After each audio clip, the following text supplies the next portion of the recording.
पढ़ाया जाता है वो बेस्ट है। बस मैं यही और बच्चों से भी कहना चाहते हैं कि बच्चे जैसे आज आप लोगों की BC जा रही है, फाइनल सिलेक्शन है, ऐसे आप भी पढ़ाई करें, जो भी टीचर बताते हैं उनकी बातों को माने, बस यही सबसे बेस्ट है। हमारे यहाँ जो कुरुक्षेत्र अकेडमी की जो टीम मैनेज है, टीम का बहुत बड़ा योगदान है।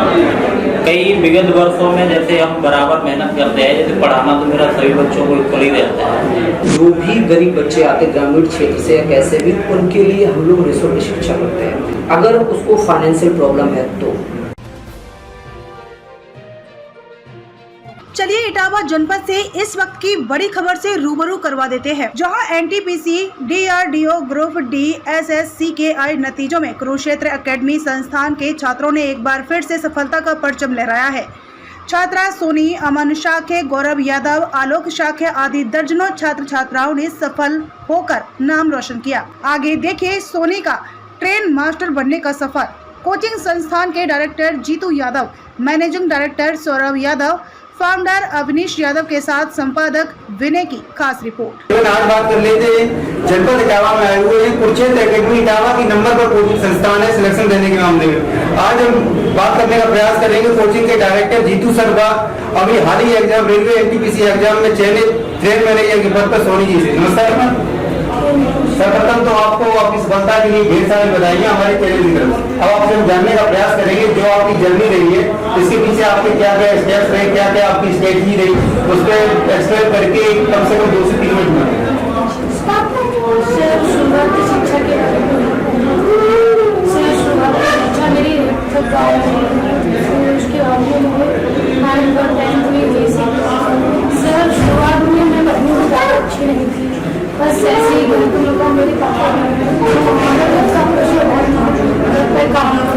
ये इशारा मतलब इम्पोर्टेंट गाँव से इनको इम्पोर्टेंस काम को दिया ना कि पढ़ा, तो उनके अच्छे नहीं थे शुरुआती में।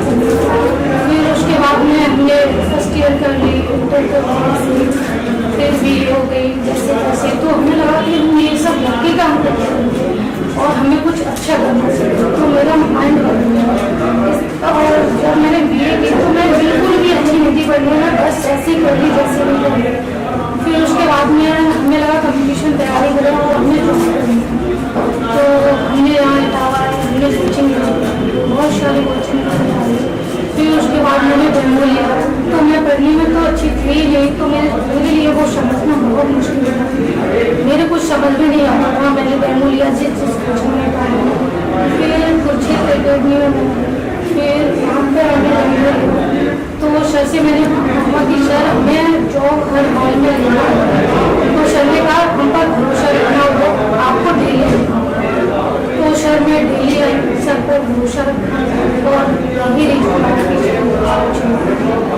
सोनी जी आपसे जानने का प्रयास करेंगे, जैसा कि आप बता रही थी कि सर ने आपको बताया है उसके मुताबिक आपसे जानने का प्रयास करेंगे कि जैसा कि आपने देखा होगा कि आपने NTPC रेलवे में आपका सिलेक्शन हुआ, इससे पहले और भी कंपटीशन एग्जाम बहुत सारे हैं, मतलब NTPC रेलवे का ही आपको कहाँ से मोटिवेशन मिला है, कैसे आपने?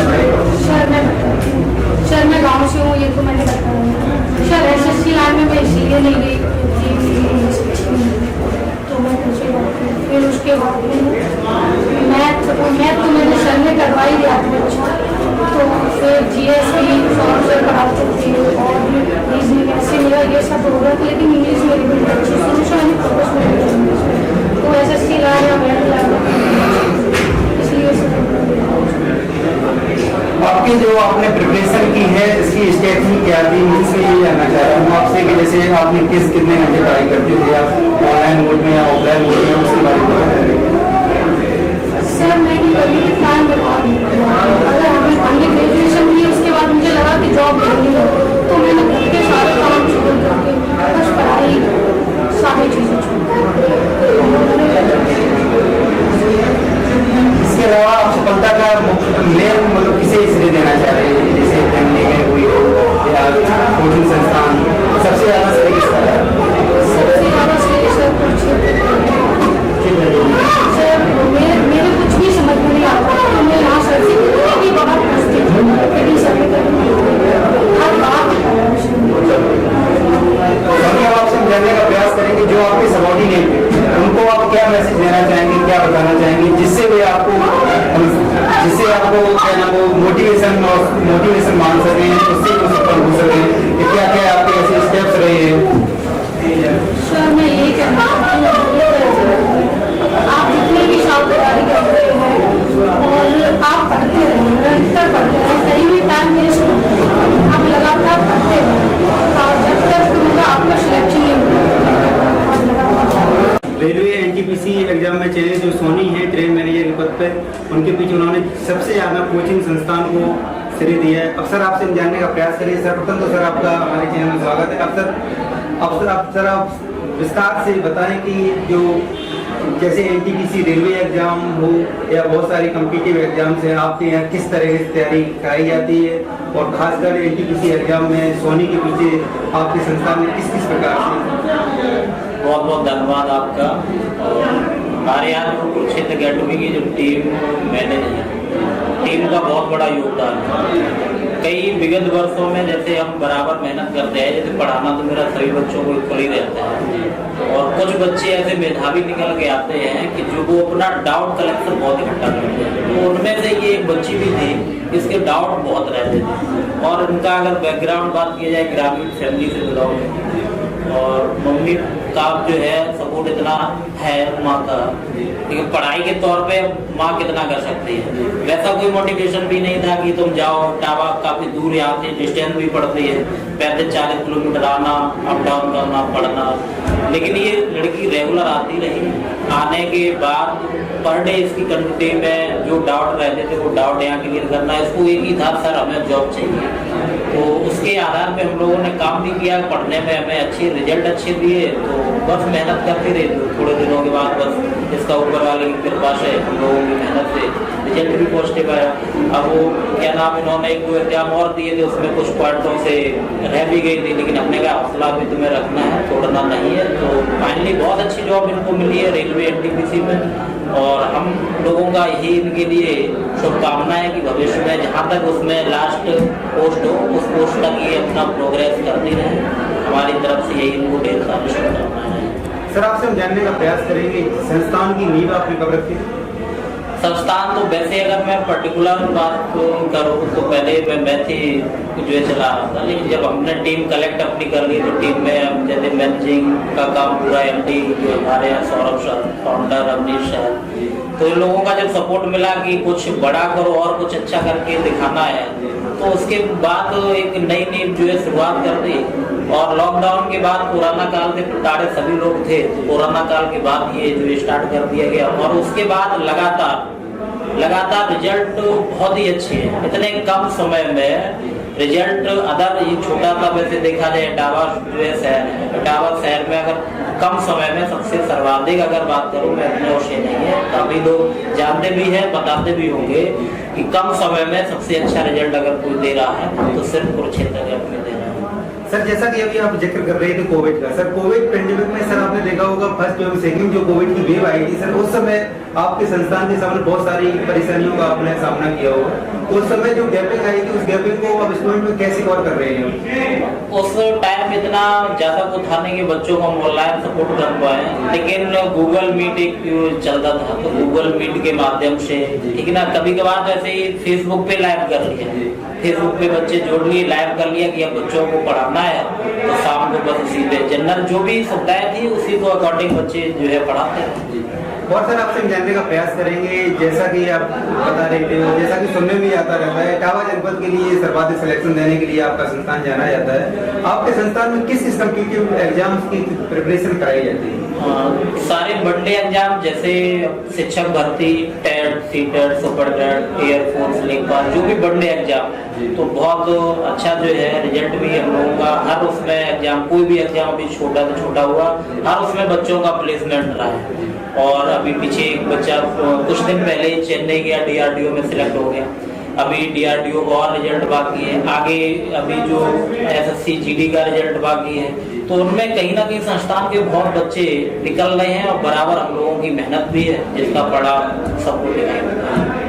सर आप जनता जनार्दन न्यूज 24/7 टीम के माध्यम से सर जनपद इटावा या आसपास जहाँ तक के व्यूअर्स इस वीडियो को देखें, सर आप हमारे चैनल के माध्यम से किस प्रकार मतलब जो पेरेंट्स हैं या स्टूडेंट हैं उन्हें क्या मैसेज देना चाहते हैं? बच्चों के पढ़ाई के लिए सबसे बड़ा तो श्रेय हम ये मानते हैं कि पेरेंट्स का बहुत है कि अगर पेरेंट्स को सपोर्ट, जैसे कभी बच्चे के पास फाइनेंशियल समस्या अगर आ रही तो गार्जियन ये कि चलो लड़का है तो प्राइवेट जॉब के लिए भेज देते हैं या और किसी काम में लगा देते हैं। तो कुछ ना कुछ बच्चे का अगर हुनर है तो उसे थोड़ा समय देना चाहिए, और अगर वो समय गार्जियन देते हैं, सही जगह पे सही संस्थान पे उसका एडमिशन हो जाता है, तो निश्चित तौर पे मैं ये मानता हूँ उसका सिलेक्शन तो श्योर है ही।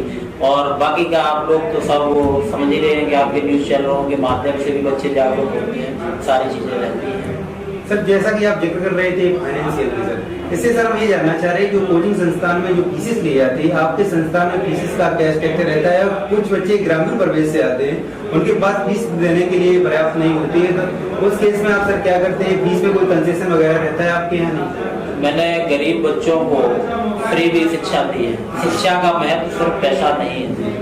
अगर कोई बच्चा ऐसा आया है कि उसकी समस्या है, घर से कोई जो है कम सपोर्ट हो पा रहा है, वो पढ़ने में अच्छा दिख रहा है, तो उसको हमने अपने भाई जो है कलम से बिल्कुल, जब तक उसका सिलेक्शन ना हो तो फ्री कॉस्ट मेरे यहाँ पड़ेगा, कोई उसको फीस नहीं देना है। और हाँ, हम लोगों का जैसे सारी चीजें रेंट पे है, तो फाइनेंस से जो फीस भी लेते हैं कोई इतना ज्यादा नहीं है कि जो बच्चा पे ना करे। नॉर्मल फीस जो एक शिक्षा, वैसे हम शिक्षा को फीस से कंपेयर नहीं करते हैं। बेहतर शिक्षा सिर्फ बच्चे की कंडीशन पे कि अगर बच्चा पढ़ने में अच्छा है, सारी चीजें, तो फ्री भी पढ़ाने के लिए तत्पर तैयार रहते हैं। सबसे पहले आपका और आपकी टीम का बहुत बहुत धन्यवाद सर। जैसा कि कोचिंग को जैसे मैनेज करने के लिए जैसे हम स्टाफ और फाइनेंशियल सारी चीज़ें को रेगुलेट करना, ये हम लोगों का दायित्व रहता है।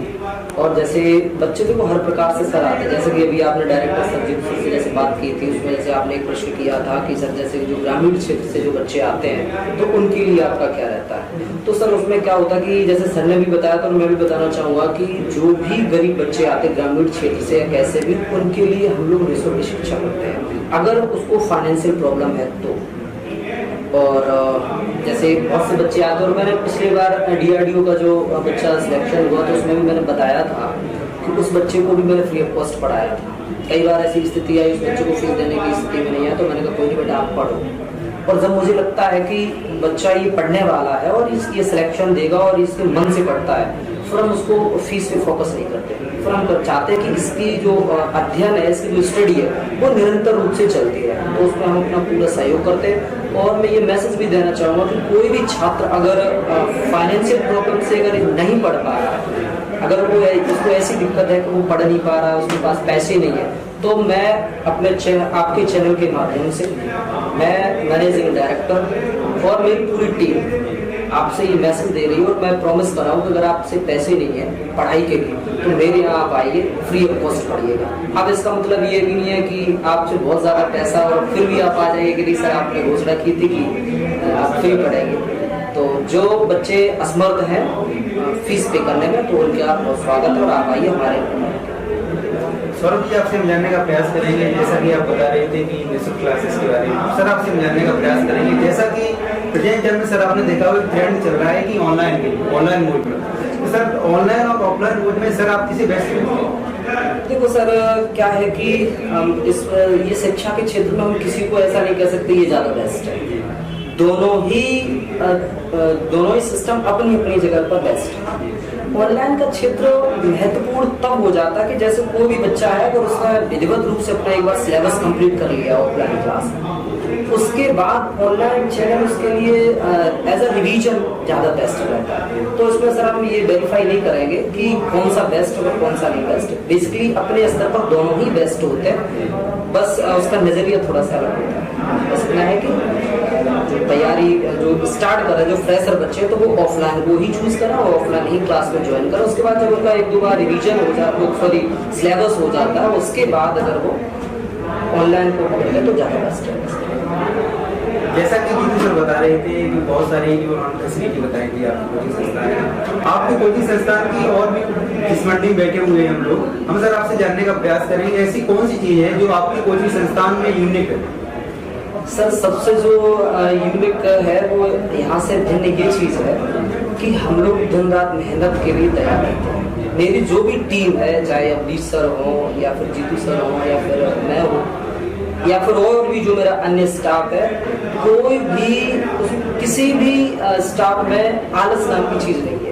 चाहे दिन हो रात हो, अगर रात में भी क्लास रहती है ऑनलाइन, यूट्यूब चैनल भी है अपना कुरुक्षेत्र अकेडमी नाम से, तो उस पर कभी भी कोई ये नहीं कहता कि अब टाइम हो गया, किसी भी समय क्लास लेने के लिए तैयार रहते हैं। दिन में ऑफलाइन क्लासेस चलती हैं, शाम को 7 से 11, रात में ऑनलाइन क्लास होती है। तो सबसे यूनिक चीज़ ये है कि हम लोग बेस्ट मैटर देते हैं, जो कि इटावा में ये लोग नहीं देते, और अपडेट मैटर देते हैं, और उसी का सब परिणाम है जो हमारे यहाँ से निरंतर रूप से सिलेक्शन हो रहा है। चाहे वो आप रेलवे ग्रुप डी हो, जैसे अभी इस बच्ची का रेलवे एनटीपीसी में सिलेक्शन हुआ, तो एनटीपीसी हो, या फिर डीआरडीओ हो, या फिर एसएससी जीडी हो, तो और क्या नाम एसएससी सीजीएल हो, ये तमाम प्रकार के जो सिलेक्शन हो रहे हैं, तो सर इसका सबसे जो यूनिक चीज़ वो ये है कि हम लोगों की निरंतर रूप से मेहनत और अपडेट मैटर और सेलेक्टेड मैटर।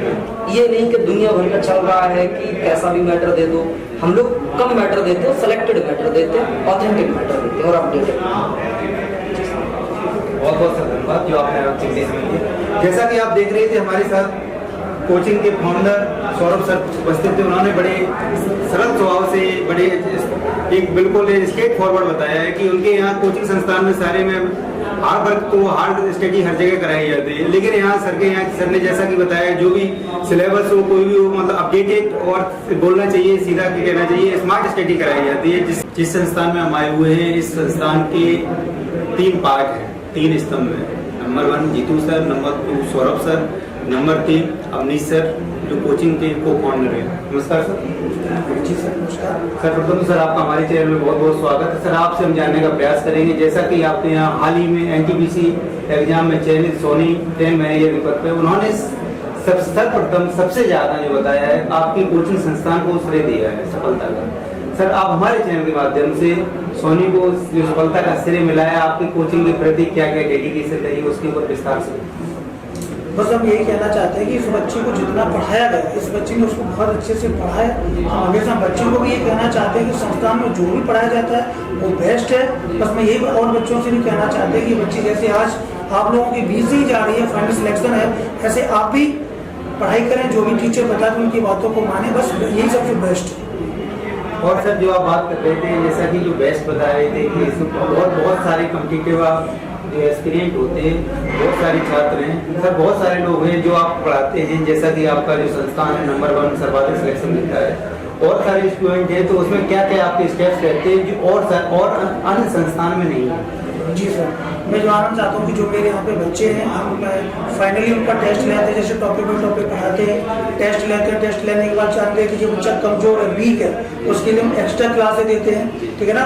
संडे को भी हम उनको अलग से बुला लेते हैं, उनसे रिक्वेस्ट करते हैं बेटा एक बार आओ आपका, तो धीमे धीमे क्या उनको एक्स्ट्रा क्लासेस देते हैं और धीमे धीमे वो चीज़ें कवर करने लगती है। फिर मैं उनको कहता है कि बेटा आप इस वाले बैच में तुम आ सकते हो। तो ये मेरे यहाँ सबसे हटके रहता है, उन चीज़ों को बिल्कुल लेवल, अब जैसे उसको जो भी पढ़ाया जा रहा है उसका कॉन्सेप्ट क्या है, कंटेंट दिया जाता है, उसके बाद जब बच्चा समझ आता है तो वो अपने आप चीज़ों को कवर करने लगता है। और यही आज वजह है कि आप लोगों के बीच से ये बच्ची निकल के सोने जा रही है, तो ये चीज़ अलग रहती है, सबसे हटके रहती है। और भी मैं बच्चों के लिए बेस्ट करने की कोशिश करता हूँ। अभी भी बेस्ट है, मुझे अभी और कोशिश करने की जरूरत है, मैं आगे चल के और भी इसमें बेस्ट करने की कोशिश करूँगा, जैसे कि जितना भी हो सकता है और भी करूँगा। इसलिए आप ये सब लोग एक बार आइएगा और कोचिंग संस्थान के साथ जुड़िएगा। मैं विश्वास दिलाता हूँ आपके लिए बेस्ट से बेस्ट हम लोग करेंगे जितना भी हो सकता है। जैसा कि आप देख रहे थे हमारे साथ उपस्थित थे अवनीश सर, उन्होंने ये बताया कि जो भी इस वीडियो को या जो भी यहाँ के कलीग्स हैं, जो भी इस वीडियो को व्यूअर्स हैं, जो भी देख रहे हो पेरेंट्स और स्टूडेंट के लिए उन्होंने एक मैसेज दिया है कि एक बार कोचिंग संस्थान में आए, उसके बाद अपने आप को आकलन करें, उसके बाद आगे का फ्यूचर डिसाइड करें। क्योंकि देखा जाए तो जनपद इटावा के लिए नंबर 1 पे जो सर्वाधिक सिलेक्शन दे रहा है कम समय में, ये कहीं ना कहीं तक परिणाम आपको बता रहे हैं। और अब इन्हीं शब्दों के साथ हम अपनी बात को खत्म कर रहे हैं। अगली खबर के लिए आप देखते रहिए News 24/7। धन्यवाद।